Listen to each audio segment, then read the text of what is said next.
about what your state and local health departments can do. Oh, right there. Great, thank you.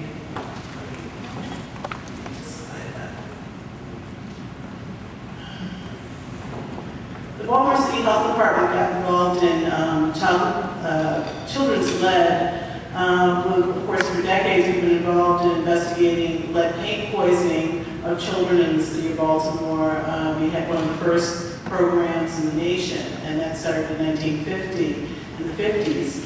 And since that time, children clearly are still primarily poisoned in the city from lead paint. However, those numbers are dropping dramatically. What we're seeing is that we really have to stay on top of these other sources of lead that are coming into the hands of children.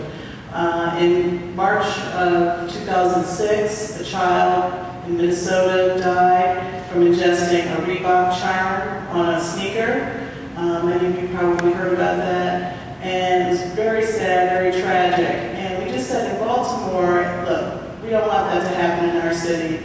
Let's see what's happening in the stores. What are the stores selling to our children here in Baltimore? In the summer of 2006, we went to Claire's and a couple of the other stores, and the ring at the top there, part of the Princess Collection, and was sold with the Claire's Club Collection, which is geared toward children under the age of 6. That ring came out to be 68,000 parts per million of lead. Now, in lead paint, the standard is 600 parts per million. So clearly, this was an excessive level of lead. Now, at this point, we were just testing to see what was going on in Baltimore City. Now, we called Claire's and said, hey, you're selling a ring with 68,000 parts per million of lead. Well, they said, oh, okay, well, you know, according to our tests, you know, we're not having a problem with that.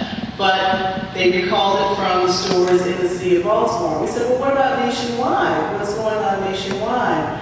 And they said, well, no, we don't see a problem. We're not going to recall it nationwide. So this ring continued to be sold throughout the country, except for in Baltimore City. So at that point, with that kind of response, we said, hey, we've got to do something about this. And so in the city of Baltimore, our health commissioner has the power to promulgate regulations. He's got a lot of authority, and that is really key to trying to make steps, really progressive steps in health generally. So that's something I would say you should advocate to your local health departments or state health departments to really push the boundary of their regulatory and enforcement authority. So in December of 2006, we promulgated our regulations, and basically every month we test. We randomly select children's jewelry from around the city of Baltimore, and as of September 1st, anyone selling lead jewelry, children's jewelry with lead levels greater than 600 parts per million, they are in violation of our regulation, and they must cease selling that product immediately. We issue a notice to the retailer. We found products at everywhere from Dollar Tree stores, Claire's, Walmart, some of the smaller boutiques in the city. We order the retailer to stop sale within 24 hours, and if they don't, they can be charged with misdemeanor criminal offenses. Next, please. So just going back to this, these photos again, these are additional pieces that we found with high lead levels. And I want to go to that ring at the bottom, a horseshoe ring that was sold in a vending machine. Can you go to the next, please? And the two rings at the top, the dice, 50,000 parts per million, 55,000 parts per million. Remember, these are products that are sold in the inner city, in vending machines, 25 cents. Anyone can purchase these products. But the interesting thing about these particular rings, these rings have been recalled by the Consumer Product Safety Commission back in 2004. However, they got back into the market. I mean, it was really a shame. And if we had not been doing our testing, these rings would have continued to be sold in the city of Baltimore and throughout the state of Maryland, actually. So what we do typically when we find that we have a positive, we notify the Consumer Product Safety Commission, and sure enough, several months later, they got around to recalling these particular vending machine rigs. So we think our efforts have really been important in trying to spur the federal government to do more, and we really appreciate Congressman Rush's work in this area, because really it can't be done on a local level, and with each little jurisdiction trying to enforce this, it really needs to be a nationwide effort to stop the product from even coming into the border.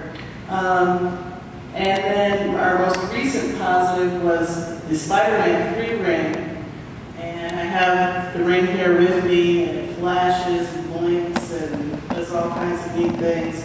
But this was 128,000 parts per million. We notified the Consumer Product Safety Commission, and in September of this year, we noticed that it did end up on their recall list nationwide. So we are having an impact on the local level. And so far, since our testing began in February, we've been to 37 stores, 75 samples tested, and we found 10 positives so far.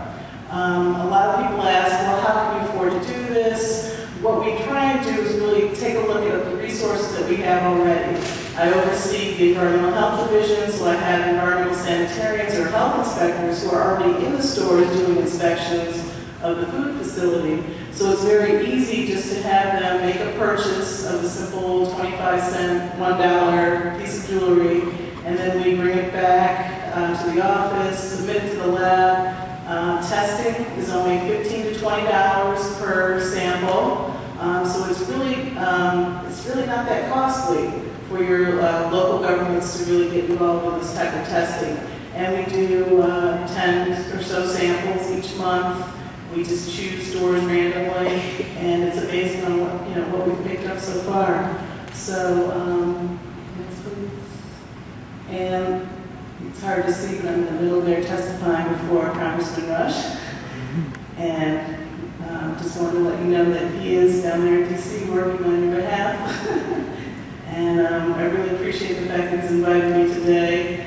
And again, I would say really just try and encourage your local governments to really push the envelope on enforcement and what their authority, their power can really do. So, thank you.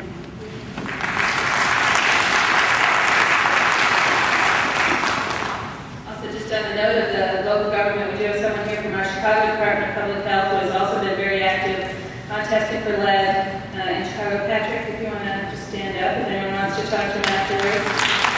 And the area is something tested for lead, they're the place to go. And we also, the City Council today had a hearing on what they could do to oversee some of the dangerous children's products coming into Chicago. So there is some action going on the local level. Our next speaker is Janelle Mayo Duncan. She is Senior Counsel in the Washington, D.C. Office of Consumers Union, the nonprofit publisher of Consumers Report, and the group that brought us the video we started with. She works with federal regulatory agencies in Congress to create policies beneficial to consumers on issues related to health and product safety. In addition to advocacy, Ms. Duncan provides legal counsel to Consumers Union and Consumer Reports magazine. Prior to joining Consumers Union, she was an associate with the law firm of Ernst, Fox, Kinter, Plotkin, and Kahn in Washington, D.C., and served as Assistant Chief Counsel for Enforcement in the FDA's Office of Chief Counsel. She received her JD from Harvard Law School in 1993 and graduated from Wellesley College in 1989. Janelle?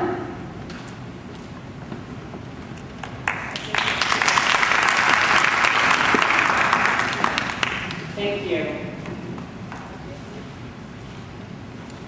Well, I guess so far this evening we've heard a lot about the problems that are out there with dangerous toys, and I guess it's no secret at all. We're hearing a lot about that.